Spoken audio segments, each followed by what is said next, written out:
ఎండలో పెట్టే పని లేకుండా అప్పటికప్పుడు చేసుకునే టమాటా పచ్చడి. ఇలా చేసి పెట్టుకుంటే గనక ఎక్కువ రోజు నిల్వ ఉంటుంది. టేస్ట్ అనేది చాలా చాలా బావుంటుంది. ఈ వీడియో మీకు నచ్చినట్లయితే ఒక లైక్ చేయండి. అలాగే మీ ఒపీనియన్‌ని కామెంట్ సెక్షన్‌లో తెలియజేయండి. స్టవ్ మీద ప్యాన్ పెట్టుకొని హాఫ్ టీ స్పూన్ మెంతులేసుకొని, తర్వాత 1 టేబుల్ స్పూన్ ఆవాలు కూడా ఏసుకొని, ఒక 2 నిమిషాల పాటు ఫ్రై జేసుకోవాలి. ఇవి లైట్‌గా ఫ్రై అయిన తర్వాత హాఫ్ టీ స్పూన్ జీలకర్ర కూడా ఏసుకొని, మరొక 2 నిమిషాల పాటు వేయించుకోవాలి. ఇవి వేగిన తర్వాత ఓ గిన్నెలో తీసుకొని పక్కన పెట్టుకోవాలి. అర కేజీ టమాటాల్ని శుభ్రంగా కడిగి తడి లేకుండా తుడుచుకొని, చిన్న చిన్న ముక్కల కింద కట్ జేసుకోవాలి. అదే ప్యాన్‌లోకి హాఫ్ టీ స్పూన్ నూనె పోసుకొని, కట్ చేసుకున్న టమాటాలనేసుకోవాలి.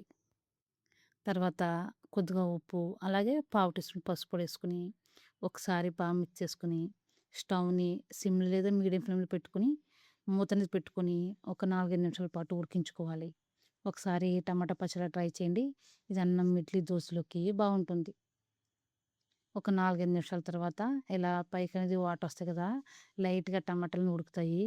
మళ్ళీ ఒకసారి బాగా మిక్స్ చేసుకొని, మూత పెట్టుకొని, మధ్య మధ్యలో కలుపుతూ టమాటాలు మెత్తగా అయ్యేంత వరకు ఉడికించుకోవాలి. స్టవ్ అనేది సిమ్ లేదా మీడియం ఫ్లేమ్ పెట్టుకుంటూ కంటిన్యూస్‌గా కలుపుతూ టమాటాలను ఉడికించుకోవాలి. లేదంటే గనుక స్టవ్ అనేది హై ఫ్లేమ్‌లో పెడితే టమాటాలనేవి సరిగ్గా ఉడకవు. ఇలా టమాటాలను మెత్తగా ఉడికిన తర్వాత కొద్దిగా చింతపండేసుకొని ఒకసారి బాగా కలిపి మూత పెట్టి చింతపండు మెత్తగా అయ్యేంత వరకు ఉడికించుకోవాలి. టమాటాలు ఉడికించేటప్పుడు ఉప్పేయడం వల్ల టమాటాలనేవి తొందరగా ఉడుకుతాయి. 2, 3 నిమిషాల తర్వాత చింతపండు మెత్తగా ఉడికిపోతుంది. ఇప్పుడు మూత తీసేసి దీంట్లో కొద్దిగా వాటర్ ఉన్నాయి కాబట్టి కొద్దిగా గట్టిగా అయ్యేంత వరకు కంటిన్యూస్‌గా కలుపుతూ మరొక 2 నిమిషాల పాటు ఉడికించుకోవాలి.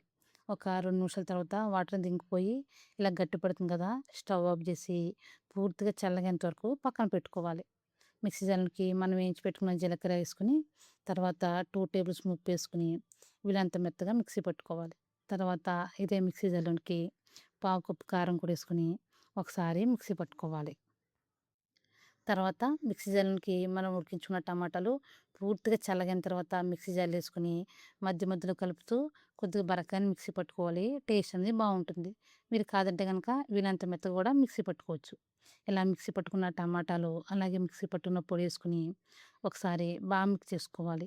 మీకు గనక ఇప్పుడు ఉప్పు, కారం సరిపోకపోతే గనక కొద్దిగా టేస్ట్ చూసుకొని ఉప్పు, కారం యాడ్ చేసుకోవచ్చు. తర్వాత దీన్ని తాలింపు పెట్టుకోవడమే. ఒకసారి ట్రై చేయండి. అన్నం, ఇడ్లీ, దోసలోకి టేస్ట్ అనేది బావుంటుంది. స్టవ్ మీద ప్యాన్ పెట్టుకొని హాఫ్ కప్పు పల్లీలు లేదా నువ్వుల నూనె పోసుకొని, నూనె వేడిన తర్వాత హాఫ్ టీ స్పూన్ ఆవాలు, కొద్దిగా జీలకర్ర, అలాగే పచ్చెనపప్పు, మినపప్పు కూడా ఏసుకొని 2, 3 నిమిషాల పాటు ఫ్రై చేసుకోవాలి. మీకు గనక పచ్చెనపప్పు, మినపప్పు ఇష్టమైతే కనుక స్కిప్ చేసేయవచ్చు. తర్వాత కొద్దిగా కరివేపాకేసుకొని, కరివేపాకు క్రిస్పీగా అయ్యేంత వరకు ఫ్రై చేసుకోవాలి. కరివేపాకు అనేది క్రిస్పీగా అయిన తర్వాత కొద్దిగా ఇంగువ, అలాగే ఎండుమిర్చి. అలాగే ఎండుమిర్చి గనుక మీకు ఇష్టం లేకపోతే స్కిప్ చేసేయవచ్చు. తర్వాత స్టవ్ ఆఫ్ చేసి 4, 5 ఎల్లుల్లిపాయలు క్రష్ చేసుకున్నవి కూడా ఏసుకోవాలి. అప్పుడు ఈ నూనె వేడికి ఎల్లుల్లిపాయలు అనేది మగ్గిపోతాయి. స్టవ్ ఆఫ్ చేసి పూర్తిగా చల్లగయ్యేంత వరకు పక్కన పెట్టుకోవాలి. ఇవి పూర్తిగా చల్లగైన తర్వాత మనం మిక్సీ పట్టుకున్న పచ్చడేసుకొని ఒకసారి బాగా మిక్స్ చేసుకోవడమే. అంతేనండి. ఎంతో టేస్టీగా, ఈజీగా ఎండలో పెట్టే పని లేకుండా టమాటా నిల్వ పచ్చడి రెడీ. ఈ వీడియో మీకు నచ్చితే ఒక లైక్ చేయండి. అలాగే మీ ఒపీనియన్‌ని కామెంట్ సెక్షన్‌లో తెలియజేయండి. ఇది అన్నం, ఇడ్లీ, దోసలోకి చాలా టేస్టీగా ఉంటుంది. అలాగే గనక ఒకసారి చేసి పెట్టుకుంటే ఒక 10 రోజుల పాటు నిల్వ ఉంటుంది.